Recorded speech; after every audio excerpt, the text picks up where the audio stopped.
to you a bit about when the whole Gennady Golovkin, Abel Sanchez situation.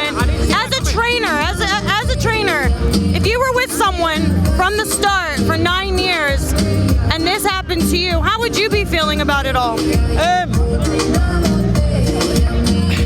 As a trainer, it's horrible. It's horrible because as a coach, people don't see the work that you put in. They see you on fight night giving advice in the corner and think that's all your job is, you know? But the work they put in the gym, when a fighter sacrifices and he goes away from home to prepare for a camp, the trainer has to go with him.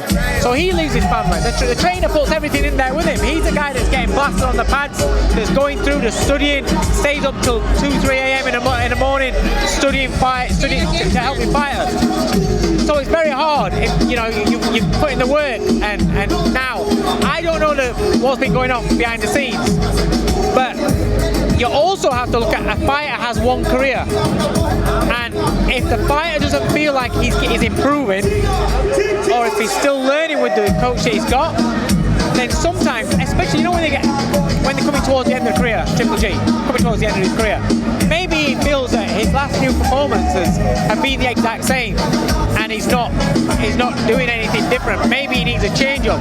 If your coach can't bring that and implement that and keep adapting for you, so you keep growing as a fighter, maybe it's that time where you just think, I need to freshen up. Well, we can only base it off of what we know right now. And what I know so far from Abel Sanchez's side is that he still wanted him to train him. He just wanted to pay him 1/5 less. That's bullshit. So managers out there are earning more than trainers, right? Some promoters are earning more than trainers. The trainer's a guy that helps work the fighter. Don't get me wrong, the fighter makes the trainer, because you can't polish a turd, right? If the fighter's not very good, doesn't matter if you're the greatest trainer in the world, you can't turn him into a superstar. But if the fighter has the talent and the coach can bring out that talent and make the best of that fighter, then you've got something that works together.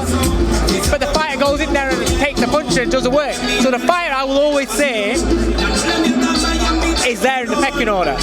But if it comes down to financials, when you're earning $1,000 or £1,000 for a fight and you pay your trainer 10%, he spent all that time and he's getting $100, right?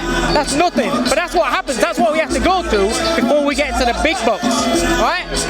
When you get to the big bucks, you've gone through together, same as the fighter, now he's starting to earn the big money. The coach then, who's been working with you, deserves that money, because that's what it is. You can't then all of a sudden say, oh no, I'm going to pay you less. So if it's down to, because I've only heard one side of the story, but if it is down to just pure financials and money, then I think that's a shitty move from Triple G, and I'm a big fan of him. I like how he carries himself all the way through his career. I've got loads of respect for him, but if that's what it's all about, especially at this stage of his career, I think it's a shitty move, and that's wrong. And Abel Sanchez is right for saying, screw you, I'm not taking it. You know, that's it. And it's sad that when a lot of fighters, when they get to the big bucks, they begrudge.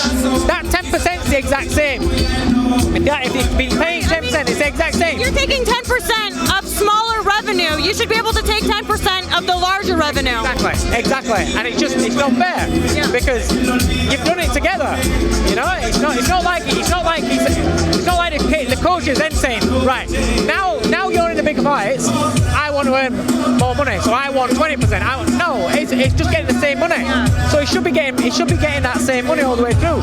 You know, fighters for a higher risk fight, they take the more money. They're still getting the 90% of it. Obviously they've got to pay management if you have managers or whatever, but the coach's role, the coach and the fighter spend more time together than anybody else. Advisors, promoters, managers, it's all bullshit, right? It's all bullshit. They don't put the same work in as a coach. The coach is the only one. You have management contracts, you have promoters contracts. A lot of fighters and trainers don't have contracts. Yeah, they don't. So a trainer, and a lot of trainers get bumped for the money. Yeah. You know, I've heard stories where coaches have done in the work, put in the work, the fighters got paid, the trainers sat there waiting and they don't get paid, and that's shit. Well, that's what Abel was saying. He said that's exactly what it was. Is that in a lot of businesses, there's a contract involved, and the contract protects you from stuff like this. And then if it does happen, there's a severance. But trainers don't have that. And which I think is just wrong. I think it's crazy, because I could come to a fighter as a commercial manager. All I do is pick up the phone, do deals, and try and get some sponsorship deals for the fighter. I've got a contract with you. Mm-hmm. You can't go and speak. You can't go and let somebody else work. But then as a coach who's doing all this day in, day out, sacrificing, leaving his family and things like that, getting degenerative injuries because of the work they're putting in on the pad work and things like that, he doesn't have no protection. He doesn't have no ties. It's wrong. He's the only man in the sport, really, in that relationship with the fighter, that's not got no security. Yeah, it's pretty disappointing, but I'm looking forward to seeing what he has to say tomorrow, because Gennady will be holding a press conference here in Las Vegas. So that's when I can't wait to hear what that is, because, like I said, there's two sides to every story. I'm not saying it is, but if Abel Sanchez has just sat there now and doesn't do anything with him, doesn't stimulate his mind, doesn't look to try and improve him as a fighter, then I get that. Because what I was saying is, a fighter has one career. Yeah. A trainer has many options, right? If you don't make it as a world champion, I've got an opportunity with him. I've got an opportunity with him, right? So a trainer has many options. The fighter has one career. He has to do what's best for him in order for him to reach the pinnacle. But if he's at the pinnacle and it's just about cutting the money, that's a shitty move. So we'll see what it is. Hey Fight fans, it's Michelle Joy Phelps. If you haven't already subscribed to our YouTube channel, make sure you do so by clicking this icon right here, or else